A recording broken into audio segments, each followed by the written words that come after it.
Hello, and welcome to Alanory. A trusted network is something no one in business should be without, especially so if you're an entrepreneur. That's the reason Matthew Stafford and Katie Lewis established a regular entrepreneurs dinner in 2011. So, find your 9Others.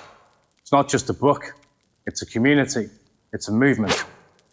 So, what's the background to the dinners and to the book? Matthew and Katie were working for different investment firms in London when they were asked to participate in a government-backed investment readiness program to support the startup scene. After studying how founders and investors interacted during dinner and drinks events, they realized that founders were more drawn towards one another than to the investors. They wanted to discuss everyday business challenges. You know the old saying, it can be lonely at the top. Founders can feel this acutely. And even if you have a co-founder, it can still be difficult to share everything. A safe space without judgment to meet fellow founders, hear different perspectives, help to solve the challenges of others, and find answers to your own dilemmas was born. A limit of 10 people to attend the dinners was set, and they happen monthly, with different chapters now running dinners around the world. The most fundamental rules of the dinners are Chatham House rules, meaning that what is said in a room stays in the room. With that anonymity and safety, founders feel able to share the biggest problems they're facing and find some support and guidance. I very much enjoyed the dinner, and obviously it goes without saying what was said in the room that night. I'll keep stum. The book sets out the rationale for the dinners and asks 10 questions founders should be asking themselves when starting and scaling their own startup. One question and chapter resonated really strongly with me.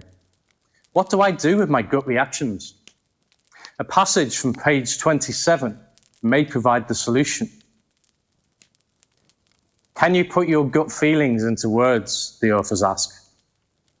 We've all been there. You feel something deep in your being that you know absolutely to be the case, that this thing will work or that person doesn't quite have what it takes. But when asked why, you're either lost for words or you end up saying far too many. Real innovations are rarely reached by committee. Instead, the basis of something that rewrites the rules tends to arrive fully formed, as if from nowhere, in the mind of an individual.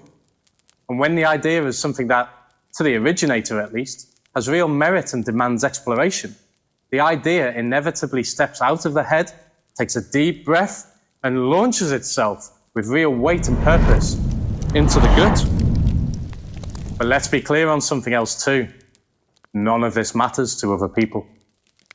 Unless you're a seasoned guru with success after success behind you, you can't really tell a customer, an employee, or an investor to trust you simply because you feel something in your gut.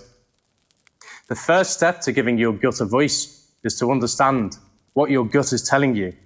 And this is best done by acknowledging what your gut can and can't do. It's not a sophisticated decision-making center capable of analyzing lots of information to come up with a slick answer to every question in every circumstance. So don't use it like that. What it can do is tell you if you're deviating off course or heading in the right direction. This means you can trust your gut for your why and the vision you set, but you need to look elsewhere when it comes to execution. Sage advice indeed. That's all for today. Goodbye.